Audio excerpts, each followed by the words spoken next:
ივნისის საქმეზე სტრასბურგის ადამიანის უფლებათა ევროპულმა სასამართლოს დიდმა პალატამ საბოლოო გადაწყვეტილება მიიღო. 26 მოსაჩივრიდან 24-ის მიმართ სასამართლომ წამების აკრძალვის მუხლის დარღვევა დაადგინა და აქედან 14-ის მიმართ გამოხატვის თავისუფლების, 11-ის კი შეკრებისა და გამოხატვის თავისუფლების უფლებების დარღვევა. სასამართლოს მთავარი მიგნება არის ის, რომ ძალა არაპროპორციულად იყო გამოყენებული, ვინაიდან დაშავდნენ ისეთი პირებიც, რომელთა მონაწილეობაც საქართველოს პარლამენტის შენობაში შეჭრისა და ძალადობრივ მოქმედებებში ვერ დასტურდება. სასამართლო ხაზს უსვამს, რომ ეს პროცესები გადაიზარდა ძალადობრივ აქციაში და რომ პარლამენტში შეჭრისა და მისი შტურმის მცდელობები დაუშვებელია დემოკრატიულ საზოგადოებაში. უფრო მეც თემაზე სალომე ქოქიაშვილი გვეტყვის, რომელიც ახლა პირდაპირ ეთერში გვიერთდება. სალომე, გისმენთ. დიახ, რამდენიმე წლიანი დავა დასრულებული არის სტრასბურგის სასამართლოს დიდმა პალატამ საკუთარი ვერდიქტი უკვე გამოიტანა, რაც გულისხმობს იმას, რომ 26 მოსარჩელე პირიდან 24-ის წინააღმდეგ დადგინდა ადამიანის უფლებათა კონვენციის სხვადასხვა მუხლების დარღვევა, ვინაიდან სასამართლო ამბობს, რომ არ არსებობს იმის მტკიცებულება, რომ ეს ადამიანები, კონკრეტული პირები, უშუალოდ იყვნენ ჩართულნი ძალადობრივ ქმედებებში, რომლებსაც 20-21 ივნისის ღამეს ადგილი ჰქონდა პარლამენტის შენობის წინ. Უფრო კონკრეტულად რა თქვა სასამართლომ? სასამართლომ თქვა, რომ ამ შემთხვევაში გამოყენებული ძალა დემონსტრანტების წინააღმდეგ იყო არაპროპორციული. რაც გულისხმობს ერთს. სასამართლო ამბობს იმას, რომ ძალადობრივი პროცესები, რომლებიც განვითარდა 20-21 ივნისის ღამეს პარლამენტის შენობის წინ, იყო წახალისებული კონკრეტული პოლიტიკური ფიგურების, პოლიტიკური სუბიექტების მხრიდან და ზოგადად პარლამენტისა და სახელმწიფო უწყებების შტურმი დაუშვებელი არის და შეუსაბამო არის ევროპულ პრინციპებთან. თუმცა ამავდროულად ამბობს იმასაც, რომ მაშინ როდესაც დემონსტრანტთა ერთი ჯგუფი ჩართული არის ძალადობრივ ქმედებებში, დაზიანებებს არ უნდა იღებდნენ ის ადამიანები, რომლებიც არიან მშვიდობიანი დემონსტრანტები, მშვიდობიან დემონსტრაციაში მონაწილეობენ და მით უმეტეს ჟურნალისტები, რომლებიც ამ საქმეებს, ამ მოვლენებს აშუქებენ. ეს არის სტრასბურგის ის გადაწყვეტილება, ეს არის ის არგუმენტი, რომლითაც სტრასბურგის სასამართლო ხელმძღვანელა და შესაბამისად აპლიკანტი 26 პირიდან 24-ის წინააღმდეგ დაადგინა, რომ მათ ეკუთვნით უნდა მიიღონ კომპენსაცია სახელმწიფოსგან, რაც ჯამში შეადგენს დაახლოებით 150.000 ევროს. თუმცა ამავდროულად საინტერესოა ისიც, რომ რას ამბობს ამ შემთხვევაში სტრასბურგის სასამართლო თავისი გადაწყვეტილების დასაბუთებაში.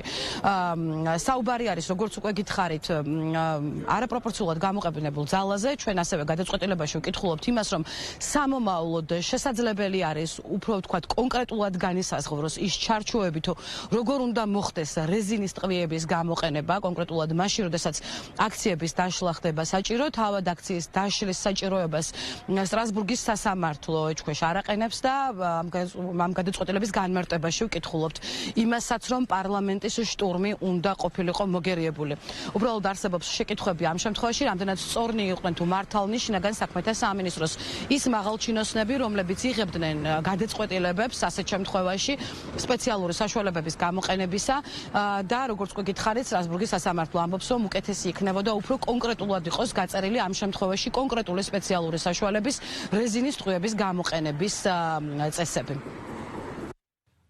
განმცხადებლები აცხადებდნენ მშვიდობიანი თავშეყრის უფლების დარღვევის შესახებ. ამან წინ წამოწია კითხვა.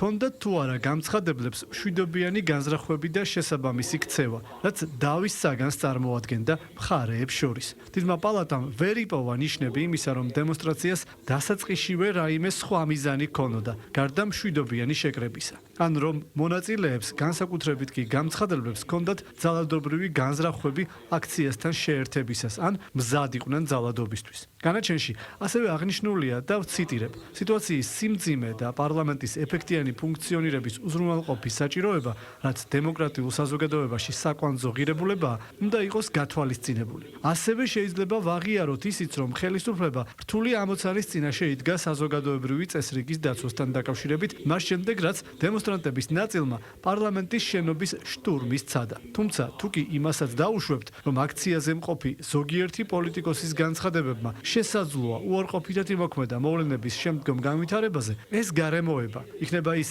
ცალკე აღებული თუ შედარებით მცირე ჯგუფის მიერ პარლამენტის შტურმის მცდელობასთან ერთად ეს მაინც არ შეიძლება გახდეს საფუძველი იმისა, რომ რამდენიმე 1000 მშვიდობიან დემონსტრანტს ჩამოართვა მათი უფლებები, რომლებიც გარანტირებულია კონვენციის მე-11 მუხლით. Განცხადებელთა უფლებებში ჩარევის გამართლების განხილვისას განაჩენის შემდეგს მიუთითებს და კვლავ ვციტირებ. სასამართლომ განსაკუთრებული სიფრთხილით უნდა გაითვალისწინოს ის ფაქტი, რომ დემონსტრაცია მიმდინარეობდა საქართველოს პარლამენტის შენობის მიმდებარედ და დემონსტრანტების ნაწილმა შენობაში შეღწევა სცადა. ასევე მასში ხაზგასმულია პარლამენტის ეფექტიანი ფუნქციონირების ფუნდამენტური ინტერესი დემოკრატიული საზოგადოებისთვის. კონვენცია ქმნის მჭიდრო კავშირს ეფექტურ პოლიტიკურ დემოკრატიასა და პარლამენტის ეფექტურ მუშაობას შორის და ეჭვგარეშეა, რომ პარლამენტის შეუფერხებელი ფუნქციონირება დემოკრატიული საზოგადოების უმნიშვნელოვანესი ღირებულებაა. დიდმა პალატამ აღიარა, რომ დაძაბულობისა და აქციის პირველ რიგებში არსებული მუდმივი და ძალადობრივი ქცევის პირობებში დემონსტრაციის დაშლა შესაძლოა გარკვეულწილად გამართლებული ყოფილიყო, განსაკუთრებით იმის გათვალისწინებით, რომ ის უშუალოდ პარლამენტის შენობასთან მიმდინარეობდა. თუმცა